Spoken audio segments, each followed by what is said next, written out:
চলে আসলাম নতুন ভিডিও নিয়ে। দেখো আমাদের বাড়িতে অন্নপ্রাশন, তার জন্য ধান শুকোতে দিয়েছে। এখানে ধান মেলে দিয়েছে।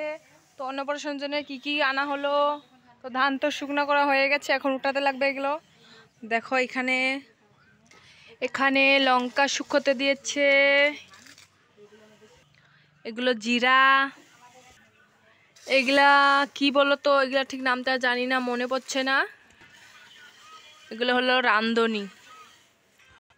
আমাদের আরো ধান ভিজাইছে দেখো। তো দেখো এখানে খড়িগুলো শুকাতে দিয়েছে, শুকনো করবে বলে। এখান দিয়ে অন্নপ্রাশনে রাধা হবে, ভাত রাঁধতে লাগবে। তো তোমাদের আমাদের বাইরের রাস্তাটা দেখিয়ে দেই। তো চলো দেখো আমাদের ধান ক্ষেত, এটা এই পুরাটাই আমাদের। দেখো এটা আমাদের গাড়ি, ট্রেক্টর, এটা